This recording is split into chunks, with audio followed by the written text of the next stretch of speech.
Hello everyone, आज start करते हैं हम। सबसे पहले आपको मैंने कुछ पेजेस बोला था छोड़ने के लिए। कुछ टॉपिक्स हमारे बच गए थे, जैसे potential due to charge non conductor, spherical non conductor. ये टॉपिक हमारा बचा था, उसको कवर करते हैं। तो उसको समझने के लिए ज़रूरी है हमारे लिए क्या समझना, इलेक्ट्रिक फील्ड ड्यू टू। उसको समझने के लिए ज़रूरी है समझना electric field due to spherical charged non conductor. तो इसका डेरिवेशन करेंगे, इसके बाद हम potential due to spherical charge non conductor निकालेंगे। पहले ई ड्यू टू निकाल रहे हैं, फिर V due to spherical charge non conductor हम निकालेंगे, नॉन कंडक्टर। तो चलिए कैलकुलेशन स्टार्ट करते हैं जल्दी से। इलेक्ट्रिक फील्ड निकालना है, तो इलेक्ट्रिक फील्ड हम निकालने वाले हैं गॉस थ्योरम का यूज करके। तो देखें आप, तीनों केस इसमें भी होंगे जैसे प्रीवियसली हमने पढ़ा था। तो ये कोई भी एक चार्ज्ड नॉन कंडक्टर हो गया। इस चार्ज्ड नॉन कंडक्टर में क्या होगा, लास्ट केसेस में क्या था, जो भी हमने 3 केस पढ़े थे टोटल, तीनों केसेस में क्या था, पूरा की पूरा चार्ज कहाँ आ जा रहा था, सरफेस पे जा रहा था। पर इसके केस में क्या होगा, चार्ज सरफेस पे नहीं रहेगा, चार्ज इनसाइड भी एग्जिस्ट करेगा। तो देखते हैं यहाँ पे सबसे पहले फर्स्ट केस में, if P is outside, total ये चार्ज है कितना, तो टोटल ये चार्ज मैंने मान लिया कितना है, टोटल चार्ज है Q। टोटल चार्ज कितना माना मैंने, टोटल चार्ज है Q।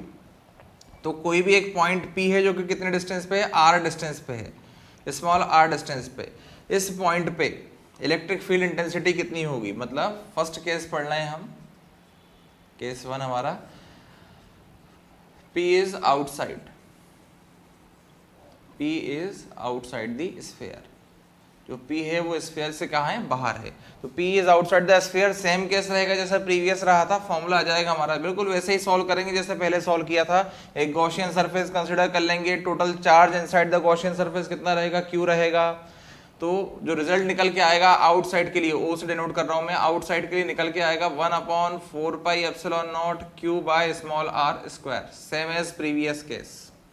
This is same as previous case. अब ये पॉइंट P को उठा करके कहाँ ले आया, तो इस पॉइंट P को उठा करके मैं ले आया सरफेस पे। तो केस सेकंड बना हमारा, केस सेकंड बना, P is on the surface, point P surface पे आ गया, surface of sphere. Non conductor sphere है, ध्यान रखना, नॉन कंडक्टर की बात चल रही है, spherical non conductor, charge non conductor. तो P is on the surface आ गया, तो सरफेस को डिनोट कर रहा हूँ ES से, ही हो जाएगा 1/4πε0 Q अपॉन स्मॉल r की जगह क्या आ जाएगा, कैपिटल R, क्योंकि ये जो चार्ज स्फीयर है इसका रेडियस मैंने मान लिया कितना, कैपिटल R। इसका रेडियस मैंने मान लिया कैपिटल R। तो पहले point P small r distance पे था, अब कितनी डिस्टेंस हो गई है, कैपिटल R डिस्टेंस हो गई। तो E एट सरफेस आ गया Q upon R square. Case 3 में प्रीवियसली जो हमने पढ़ा था, क्योंकि इनसाइड चार्ज कितना रहता था, 0 रहता था, तो इनसाइड कैसा था, 0 आई थी वैल्यू हमारी। P is inside the sphere. P point को अगर स्फीयर के अंदर रखते हैं तो प्रीवियस केसेस में क्या आया था, 0 आया था, क्योंकि चार्ज कितना था, अंदर 0 था। पर लेकिन अब चार्ज 0 नहीं है, इसके केस में चार्ज 0 नहीं है। तो इसके लिए बेटा अपन स्टार्ट करेंगे कैलकुलेशन। इसके लिए हम स्टार्ट करेंगे कैलकुलेशन कि जब इनसाइड, ये केस 3 को मैं यहाँ पे सॉल्व कर रहा हूँ। 2 केसेस बिल्कुल प्रीवियस की तरह ही रहेंगे, जैसे हमने पुराना केस पढ़ा था, E due to spherical charge conductor और स्फेरिकल शेल और नॉन कंडक्टिंग शेल, तीनों केसेस सेम थे, तीनों में जो रिजल्ट्स आते थे सेम आते थे। अब लास्ट वाला केस बस नॉन कंडक्टर में चेंज हो जाता है, इसको बेटा आपको समझना है। तो ये कोई भी एक स्फीयर, वही स्फीयर जो अभी तक हम कंसिडर कर रहे थे, स्फीयर हो गया, रेडियस है इसका कैपिटल R। हमें ये कोई पॉइंट P है, इस पॉइंट P पे जो कि सरफेस के कहाँ है या स्फीयर के कहाँ है, अंदर है, स्फीयर के अंदर इस पॉइंट P पे हमें कैलकुलेट करना है इलेक्ट्रिक फील्ड इंटेंसिटी कितनी होगी। गॉस थ्योरम का हम करेंगे यूज। चलिए स्टेप बाय स्टेप अप्लाई करते जाते हैं। इस पॉइंट P पे निकालना है। फर्स्ट स्टेप बोलती है consider a Gaussian surface. First step हमसे बोलती है कंसीडर अ गॉसियन सरफेस। तो हमने कंसीडर कर लिया एक गॉसियन सरफेस, कितने रेडियस का, स्मॉल रेडियस r का। हमने सेंटर से एक कंसेंट्रिक एक और स्फीयर बना लिया, गॉसियन सरफेस है वो, और उसका रेडियस कितना मान लिया, स्मॉल r। यहाँ पे हर पॉइंट पे इलेक्ट्रिक फील्ड इंटेंसिटी कैसी होगी, सिमेट्रिक होगी। इसके बाहर जो इलेक्ट्रिक फील्ड जा रही होगी वो कैसी होगी, सिमेट्रिक होगी। सिमेट्रिक होगी मतलब थीटा एट एवरी पॉइंट कितना रहने वाला है, यहाँ पे 0 डिग्री रहने वाला है। इस केस में थीटा एट एवरी पॉइंट कितना रहने वाला है, 0 डिग्री रहने वाला है। तो ये हमने फर्स्ट स्टेप अपनी कंप्लीट की। Consider a Gaussian surface which is symmetric, her point पे कैसी इलेक्ट्रिक फील्ड इंटेंसिटी जहाँ कैसी है, सेम है, थीटा कितना हर पॉइंट पे 0। तो ये हमने पहली स्टेप कंप्लीट की। दूसरी स्टेप हमसे क्या बोलती है, तो दूसरी स्टेप हमसे बोलती है calculate EDS cos theta. Second step Gaussian या गॉस थ्योरम की हमसे बोलती है कैलकुलेट ईडीएस कॉस थीटा। तो मैंने ईडीएस कॉस थीटा कैलकुलेट किया, ई बाहर आ जाएगा, ये हो जाएगा कॉस 0, अंदर क्या बचेगा, ds।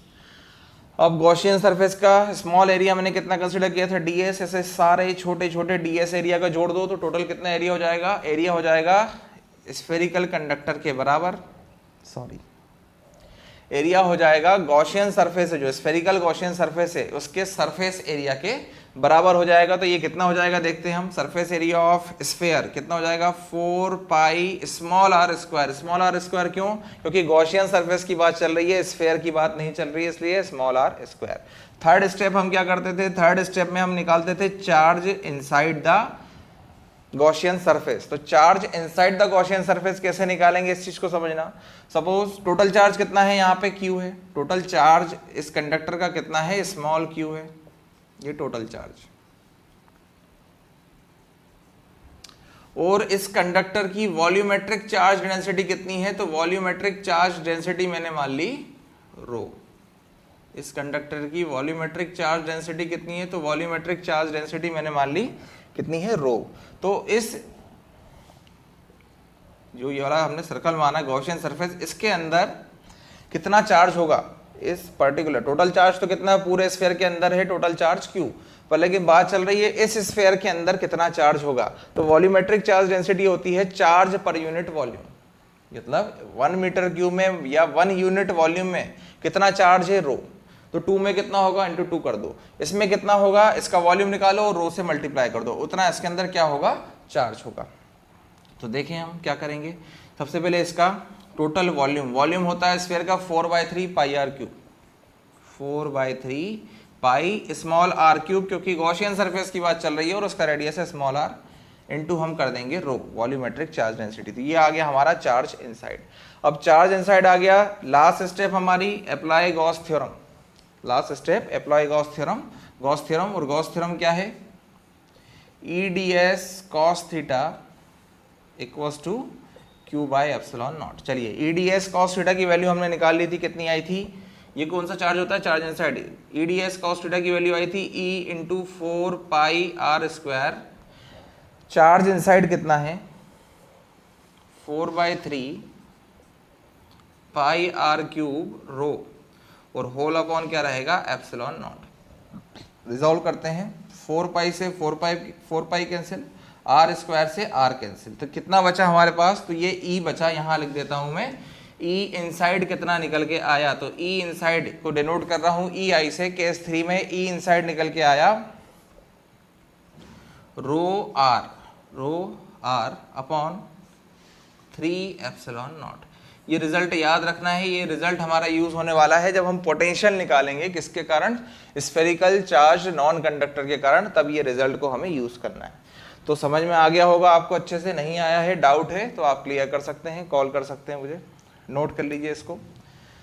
अब आगे देखते हैं, इसी में नोट कर लीजिएगा इसको, स्क्रीन को पॉज करके इसका ER ग्राफ देखते हैं। तो लास्ट केस में जो ER ग्राफ आया था पहले उसको देखते हैं कैसा आया था। ये लास्ट केस इसलिए बोल रहा हूँ मैं बार बार क्योंकि रिवाइज कराना जरूरी है, लिंक नहीं कर पाते, ये सब टॉपिक लिंक करके ही हमें समझ में आते हैं। तो स्फेरिकल कंडक्टर के लिए कैसा आया था ER ग्राफ, तो सरफेस तक था 0, सरफेस पे जाके हो जाता मैक्सिमम, उसके बाद इन्वर्सली प्रोपोर्शनेट हो जाता था। इस तरीके का मैंने आपको ग्राफ बताया था, सरफेस तक कैसा रहता था 0, उसके बाद सडनली इसकी वैल्यू इंक्रीज होती थी सरफेस पे, और फिर कंटिन्यूअसली क्या होती है, inversely proportionate to R square, तो कंटिन्यूअसली डिक्रीज होती जाती है। अब यहाँ पे हम देखते हैं कैसा ग्राफ बनेगा, ग्राफ में आएगा चेंज, ER ग्राफ डिफरेंट रहेगा स्फेरिकल चार्ज नॉन कंडक्टर के लिए। देखते हैं,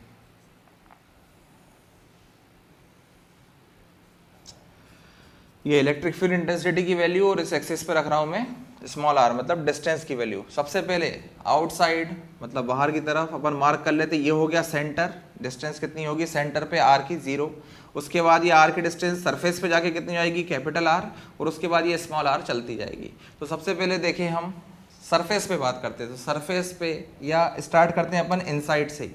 ये स्फीयर के अंदर वाले पॉइंट्स की बात चल रही है। इन पॉइंट्स पे इलेक्ट्रिक फील्ड इंटेंसिटी क्या होगी, तो क्लियरली दिख रहा है E inside is directly proportionate to r. तो अप टू द सरफेस कैसा चलने वाला है, डायरेक्टली प्रोपोर्शनेट। ये अप टू द सरफेस कैसा जाने वाला है, डायरेक्टली प्रोपोर्शनेट। और सरफेस पे जाके कैसा होने वाला है, सरफेस पे जाकर के ये होने वाला है मैक्सिमम, सरफेस पे जाकर के होने वाला है मैक्सिमम। ये सीधा क्यों गया, क्योंकि ई इनसाइड में इलेक्ट्रिक फील्ड डायरेक्टली प्रोपोर्शनेट थी स्मॉल आर के। इसके बाद क्या होने वाला है आउटसाइड। अब इसके बाद जैसे ही आर से थोड़ा सा आगे बढ़ोगे आउटसाइड द स्फीयर का कैसे जाएगा, inversely proportional to R square, मतलब ये इस तरीके से E outside inversely proportional to R square. Maximum value मिलेगी सरफेस पे, डायरेक्टली प्रोपोर्शनेट रहेगा सेंटर से लेके सरफेस तक, सरफेस पे मैक्सिमम वैल्यू और सरफेस से क्या होगा inversely proportional to R square. तो कुछ इस तरीके का ग्राफ आपको इसका मिलेगा, तो ये नोट कर लीजिएगा। ये रिजल्ट याद रखना है, बार बार बोल रहा हूं, अभी आगे यूज करेंगे हम इसको, देखते हैं कैसे। अब हम आगे बढ़ते हैं, ये तो थी बात इलेक्ट्रिक फील्ड की। अब बात करते हैं पोटेंशियल। तो potential due to spherical charge non conductor, इसमें भी बेटा दो तीन चीजें तो रहने वाली, सेम मैंने मिटा दिया है। ये हो गया हमारा स्फेरिकल नॉन कंडक्टर। इसमें केस 1 की बात करते हैं अपन। Case 1 when P is outside, P कहाँ है स्फेरिकल चार्ज नॉन कंडक्टर के आउटसाइड, टोटल चार्ज कितना है इसके पास Q, टोटल चार्ज कितना है इसके पास Q। तो V कितना हो जाएगा आउटसाइड के लिए, आउटसाइड के लिए V कितना हो जाएगा, तो जैसा हम करते थे स्फेरिकल कंडक्टर के केस में वैसे ही यहाँ सेम आएगा, सेम चीजें आएंगी, क्योंकि फॉर्मूला कैसा था सेम था। तो V इक्वल्स टू हो जाएगा 1/4πε0 Q बाय स्मॉल r।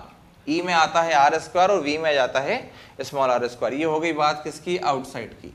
अब केस 2 में देखते हैं, तो केस 2 में हम इसको पॉइंट को उठा करके कहाँ ले आए, पॉइंट को उठा करके ले आए हम सरफेस पे।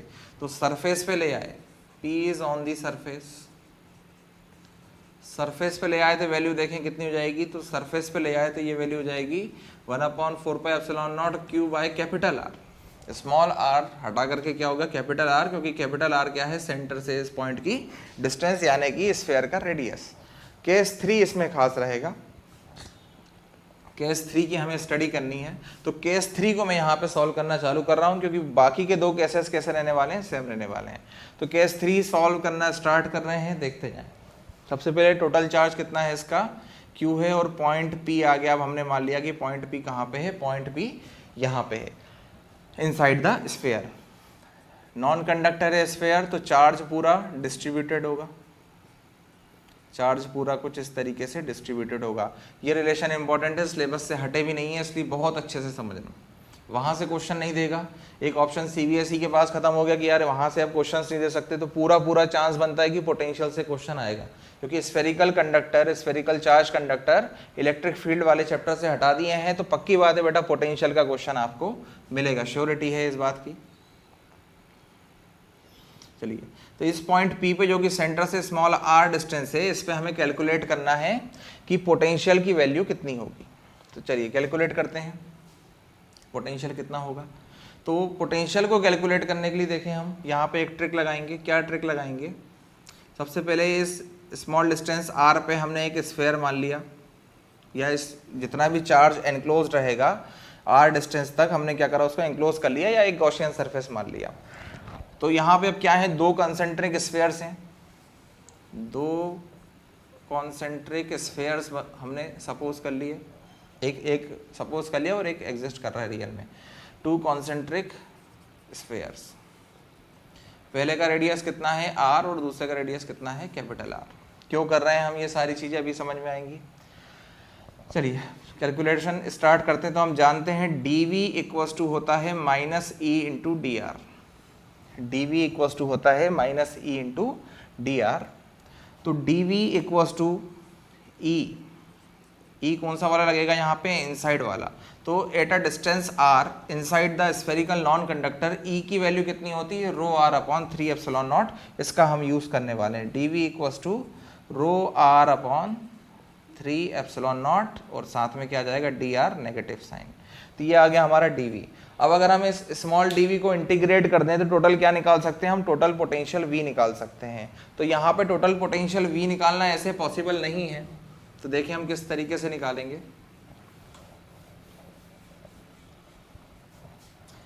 Total potential V small small ऐसे जोड़ना पॉसिबल नहीं है यहाँ पे, है भी तो बहुत लेंदी हो जाएगा। सबसे अच्छी ट्रिक देखें आप, डीवी को मैं सिंपल जो पोटेंशियल है इसको मैं पोटेंशियल डिफरेंस बना देता हूँ। किस तरीके से बनाता हूँ, इसमें लिमिट लगा देता हूँ। लिमिट लगा देते हैं इसमें, lower limit potential at distance R, इसको मैं डिनोट कर रहा हूँ वी आर से, और पोटेंशियल ऑन सरफेस इसको मैं डिनोट कर रहा हूँ वी एस से।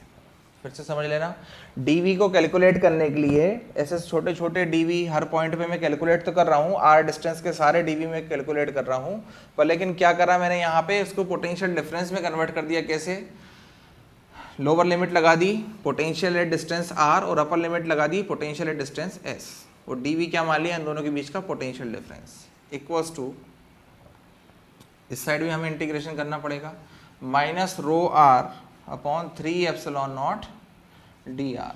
और वी आर जो पोटेंशियल है कितने डिस्टेंस पे है, आर डिस्टेंस पे, तो ये कैपिटल स्मॉल आर, और जो वी एस है ये कितनी डिस्टेंस पे है, कैपिटल आर डिस्टेंस पे, तो ये क्या हो जाएगा, कैपिटल आर। ये मैंने डेफिनेट इंटीग्रेशन किया है, इसका लिमिट लगा दी है वी आर वी एस, और वी आर के रिस्पेक्ट में यहाँ पे सिमेट्रिकली मैंने लिया आर, और यहाँ पे लिया कैपिटल आर। चलिए डी वी को सॉल्व करते हैं, तो डी एक्स का इंटीग्रेशन होता है x, सिमिलरली dv का इंटीग्रेशन क्या होगा v, और साथ में क्या रखना पड़ेगा आपको, लिमिट्स, जो भी लिमिट्स हैं। यहाँ पे कांस्टेंट्स को मैंने निकाल दिया बाहर, कांस्टेंट्स है minus rho upon 3 epsilon not, अंदर बचा ये लिमिट, और साथ में आर डी आर। अब यहाँ पे एक इंपॉर्टेंट कैलकुलेशन करने वाला हूँ मैं। रो हम इसकी क्या मान लेते हैं बेटा, रो है इसकी वॉल्यूमेट्रिक चार्ज डेंसिटी, पहले से आपको बता चुका हूँ इस बारे में। रो क्या है इसकी, वॉल्यूमेट्रिक चार्ज डेंसिटी। अब देखें, वी एस को मैं कैलकुलेट करता हूँ, या वी एस का फॉर्मूला हम जानते हैं कितना है, 1/4 pi epsilon naught Q by capital R. V S को मैं लिख सकता हूँ 1/4 pi epsilon naught Q by capital R, और क्यू को मैं क्या लिख सकता हूँ बेटा, क्योंकि रो इसकी वॉल्यूमेट्रिक चार्ज डेंसिटी है, और कितने में है ये चार्ज, पूरा टोटल स्फेयर में है, तो क्यू को मैं क्या लिख सकता हूँ, क्यू को मैं लिख सकता हूँ 1/4 pi epsilon naught rho into 4/3 pi R capital cube, और अपॉन में क्या था हमारे पास, आर, अपॉन में क्या था, आर। देखें क्या किया है मैंने, वॉल्यूमेट्रिक चार्ज डेंसिटी होता है चार्ज पर यूनिट वॉल्यूम, तो चार्ज इक्वल टू क्या हो जाएगा, वॉल्यूम इनटू रो। तो रो इनटू वॉल्यूम, सरफेस पे कौन से चार्ज का वॉल्यूम यूज होने वाला है, सरफेस पे चार्ज कौन सा लगने वाला है, पूरा कैपिटल स्मॉल क्यू, मतलब टोटल चार्ज किसके कारण लगेगा, टोटल वॉल्यूम के कारण लगेगा, इसलिए पूरा capital R cube, 4 pi are cube by R. Cancellation करते हैं, 4 पाई से 4 पाई कैंसिल, आर से ये आर कैंसिल, क्या हो जाएगा, आर स्क्वायर। तो V एट सरफेस कितना निकल के आ गया, V at surface rho R square upon 3 epsilon naught, ये आ गया V एट सरफेस। इसको मैंने कौन से फॉर्म में कन्वर्ट कर लिया, इसको बस मैंने रो के फॉर्म में कन्वर्ट कर लिया, जो सिंपल फॉर्मूला था उसको मैंने रो के फॉर्म में कन्वर्ट कर लिया, क्योंकि यहाँ कैलकुलेशन चलने वाले हैं रो में। चलिए इस यहाँ करते हैं upper limit minus lower limit, upper limit minus lower limit, upper limit minus lower limit equals to minus rho upon 3 epsilon naught, R का हो जाएगा आर स्क्वायर बाय 2, और लिमिट लग जाएगी small R to capital R, limit लग जाएगी यहाँ पे small R to capital R. थोड़ा सा लंबा कैलकुलेशन चलता है, मिटाने से पहले एक बार समझा दूँ क्या क्या किया हमने। पॉइंट पी को इनसाइड मान लिया था, जो कि स्मॉल डिस्टेंस आर पे था, और कैपिटल डिस्टेंस आर पे, क्योंकि सरफेस पे पहुंच जाएंगे तो पोटेंशियल कितना मान लिया मैंने, वी एस। यहाँ पे जो पोटेंशियल है उसको एज्यूम कर रहा था मैं वी आर। अब हम रिलेशन जानते हैं dv equals to minus E into D R, क्योंकि हम क्या करना चाह रहे हैं, इस पॉइंट पे पोटेंशियल कैलकुलेट करना चाह रहे हैं। तो ऐसे डायरेक्टली नहीं कर सकते थे, मैंने क्या करा, पहले क्या करना है यहाँ पे देखें, फिर D V equal to minus E into D R हो गया, D V equal to minus E inside into क्या करा, डी आर। यहाँ पे फॉर्मूले का यूज़ करा हमने, ई इनसाइड के वैल्यू को करा पुट। वैल्यू पुट करने के बाद डी वी को ऐसे सीधे कैलकुलेट ना करके, मतलब विदाउट एनी रेस्ट्रिक्शन हम इसको कैलकुलेट ना करके, क्योंकि डिस्टेंस क्या कर रही है, वेरी कर रही है, आर डिस्टेंस यहाँ पे क्या कर रही है, वेरी कर रही है, तो हमने पोटेंशियल 2 पॉइंट के बीच में कैलकुलेट कर लिया। एक डिस्टेंस हो गई स्मॉल आर और एक डिस्टेंस हो गई कैपिटल आर। स्मॉल आर पे पोटेंशियल कितना मान लिया, वी आर, कैपिटल डिस्टेंस पे, कैपिटल आर डिस्टेंस पे मान लिया वी एस। सिमिलरली हमने यहाँ पे भी क्या करा, लिमिट्स लगा दी इनके रिस्पेक्टिव। स्मॉल आर था, यहाँ भी स्मॉल आर, सरफेस था तो क्या लगा दिया यहाँ कैपिटल आर। और आगे हमने कैलकुलेशन करा सिंपल इंटीग्रेशन, जो सिंपल इंटीग्रेशन के थ्योरम से उनका यूज़ करके, तो हम यहाँ तक पहुँचे। अब हमने यहाँ पे एक वी एस का रिलेशन तैयार करके रखा था, उसका यूज़ करने वाले हैं। देखें यहाँ पे एक और चीज़ मैं आपको बता दूँ, डायरेक्टली ही समझ लें उसको। बट अगर मैं यहाँ से नेगेटिव माइनस को लेता हूँ कॉमन, अगर मैं यहाँ से माइनस को कॉमन लेता हूँ तो वी आर हो जाएगा प्लस का और वी एस हो जाएगा माइनस का। अगर मैं नेगेटिव को कॉमन ले लूँ तो वी आर हो जाएगा प्लस का, वी एस हो जाएगा माइनस का, और ये दोनों माइनस माइनस क्या हो जाएंगे, कैंसिल। क्या करा समझ में आ गया होगा। पहले क्या था, V S minus V R, negative sign common लिया, माइनस हो गया प्लस, प्लस हो गया माइनस, और माइनस माइनस दोनों के कॉमन थे, हमने कर दिए कैंसिल। अब यहाँ से आगे मैं कैलकुलेशन स्टार्ट कर रहा हूँ। ध्यान रखना इसमें पोटेंशियल निकालने के लिए ऐसे डायरेक्टली निकालना मुश्किल होगा अपने लिए, क्योंकि फिर से चार्ज इनसाइड निकालो, बहुत कुछ दिक्कतें जाती हैं। इसलिए हमने क्या करा, पोटेंशियल डिफरेंस का यूज़ करा, और क्या बना लिया मैंने इसको, V R minus V S equals to rho upon 3 epsilon naught, और यहाँ पर रख देता हूँ मैं upper limit R square by 2 minus lower limit, मतलब कितना हो जाएगा ये, small R square by 2। V R equals to rho upon 3 epsilon naught, जो वैल्यूज है उसको वहीं पे रहने देते हैं हम, R square by 2 minus R square by 2, और ये वी एस इस साइड होगा तो आ जाएगा, हो जाएगा ये plus V S. V S जब इस साइड आएगा तो हो जाएगा प्लस वी एस। अब इस वी एस की वैल्यू को पुट करते हैं, नेक्स्ट स्टेप में करना आप लोग, मैं यहीं पर डायरेक्टली कर रहा हूँ। वी एस की जगह पे क्या रख सकता हूँ मैं, rho R square upon 3 epsilon naught. V S की जगह पे रख सकता हूँ मैं rho R square upon 3 epsilon naught. तो रो अपॉन 3 एप्सिलॉन नॉट यहाँ भी है, रो अपॉन 3 एप्सिलॉन नॉट यहाँ भी है, दोनों से मैंने ले लिया कॉमन। अंदर क्या बचा, अंदर बचा R square by 2 minus small R square by 2 और प्लस कैपिटल आर स्क्वायर। तो पोटेंशियल ऑन द सरफेस कितना आ गया, rho by 3 epsilon naught R square by 2 और प्लस आर स्क्वायर, आधा और एक दोनों मिला देंगे बन जाएगा 1.5, यानी कि 3 बाई 2 आर स्क्वायर और माइनस आर स्क्वायर बाय 2। इन दोनों को मैंने सम कर दिया, साथ में क्या बचा ये माइनस आर स्क्वायर बाई 2। तो ये रिलेशन आया हमारा, कहीं भी इनसाइड किसी भी पॉइंट पे, ये कंडक्टर इनसाइड किसी भी पॉइंट पे, अगर वो पॉइंट कितनी डिस्टेंस पे, आर डिस्टेंस पे, तो रिलेशन क्या आया, rho upon 3 epsilon naught 3 R square by 2 minus R square by 2। अब एक क्वेश्चन आता है यहीं से जो बनता है, क्वेश्चन 1 मार्क में भी बन जाता है, प्रूव दैट 2 मार्क में भी दे सकता है। देखते हैं हम वो क्वेश्चन क्या है। उस क्वेश्चन में हमसे बोल रहा है, क्वेश्चन कुछ इस तरीके से आता है, या सीधे हम क्वेश्चन के बारे में आगे डिस्कशन कर देंगे, कंक्लूजन्स।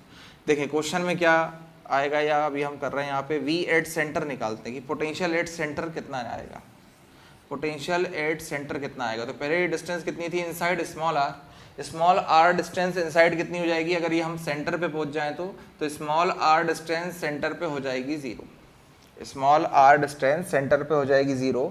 तो वी आर कितना हो जाएगा हमारा, वी आर हो जाएगा, ये वाला पार्ट कितना हो जाएगा मेरा, 0 हो जाएगा, आर स्क्वायर बाई 2 0 हो जाएगा। तो हमारे पास बचा 3 rho R square by 3 epsilon naught into कितना बच रहा है 2 आर स्क्वायर बाई 2। यहाँ पे मैं चाहूँ तो 3 से 3 कैंसिल कर सकता हूँ, कर देता हूँ, 3 से 3 कैंसिल हो गया। क्या बचा हमारे पास, sorry V at centre, centre पे कितना आएगा, सेंटर पे निकल के आने वाला है ये rho R square by 2 epsilon naught. Centre पे कितना निकल के आने वाला है ये rho R square by 2 epsilon naught. तो क्वेश्चन क्या आता है, क्वेश्चन एक आता है फाइंड द रिलेशन बिटवीन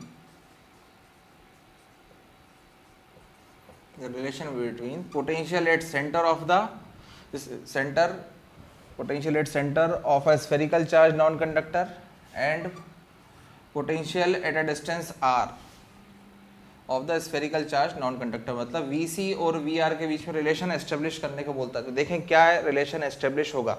तो VC इक्वल्स टू, देखें आप जस्ट एक जो पहले वाली स्टेप थी उसके ऊपर ध्यान दें। VC इक्वल्स टू कितना निकल के आया था, VC इक्वल्स टू निकल के आया था 3 रो r square by 3 epsilon naught और क्या था 2। इस रिलेशन में मैं अभी 3 को कैंसिल नहीं कर रहा। क्या रिलेशन होता है VC और VR नहीं सॉरी VS के बीच में, सरफेस के बीच में और VC के बीच में, V एट सेंटर और V एट सरफेस, सरफेस पे और सेंटर पे क्या रिलेशन होता है इन दोनों के बीच में, इसके ऊपर क्वेश्चन पूछ लेता है कई बार। देखें यहाँ 3 से 3 को कैंसिल नहीं करना, इसको हम ऐसा लिख सकते हैं क्या 3/2, 3 और 2 को कर दिया अलग, 3/2 रो r square by 3 epsilon not. इसको हम ऐसा लिख सकते हैं 3/2 अलग कर दिया, rho r square by 3 epsilon naught. और rho r square by 3 epsilon naught क्या है, तो rho r by 3 epsilon naught है हमारे पास VS। तो VC इक्वल्स टू होता है 3/2 टाइम्स ऑफ VS। ये रिलेशन हमारा निकल के आया, VC equals to 3/2 times of VS। तो ये पूरा डिस्कशन था। अब इसमें एक और पार्ट हमारा लास्ट जो बचता है, तो ये इनसाइड हमने निकाल लिया, इनसाइड होगा इतना VI। 2 केसेस में लिख चुका था वहाँ पे क्या होंगे। अब इसका हमें बनाना है बेटा ग्राफ, इसका हमें बनाना है VR ग्राफ। जैसे ER ग्राफ बनाते थे वैसे अब हमें ड्रॉ करना है ER graph, sorry VR graph. तो देखें ये डिस्टेंस हो गई स्मॉल r और ये हमारा पोटेंशियल V। सबसे पहले सेंटर से स्टार्ट करते हैं, सेंटर से पहुँचेंगे हम सरफेस तक और फिर कहाँ चले जाएंगे हम आउटसाइड द सरफेस। ये कहाँ तक पहुँचे हम सरफेस तक और फिर कहाँ चले गए आउटसाइड द सरफेस चले गए। तो आउटसाइड द सरफेस तो हम जानते हैं इन्वर्सली प्रोपोर्शनेट टू क्या है r है। तो यहाँ तक तो हम इसके बाद तो ड्रॉ कर लेंगे। खास चीज़ है यहाँ तक कैसे ड्रॉ करें, तो यहाँ तक जब हम ड्रॉ करेंगे तो आप देखें VC इक्वल्स टू क्या है 3/2 VS, मतलब VC equals to 1.5 times more than VS। VS से 1.5 टाइम ज़्यादा है। तो अगर VS मतलब सरफेस पे पोटेंशियल इस पॉइंट पे है तो VC क्या होगा उससे 1.5 टाइम्स ऊपर ही होगा। तो ये तो मिल गया मुझे VC का पॉइंट, समझ में आ गया होगा। VC इक्वल्स टू होता है 3/2 VS मतलब 1.5 VS, मतलब VC क्या है VS से 1.5 गुना ज़्यादा है। तो सीधी बात है बेटा ग्राफ में उसकी जो वैल्यू है वो क्या आएगी, ज़्यादा आएगी। इसके बाद क्या हो रहा है रिलेशन में हम क्लियर देख रहे हैं, जो कैपिटल R स्क्वायर है वो क्या है सरफेस की बात चल रही है। सरफेस से कुछ डिस्टेंस को क्या करते जा रहे हैं हम, कम करते जा रहे हैं।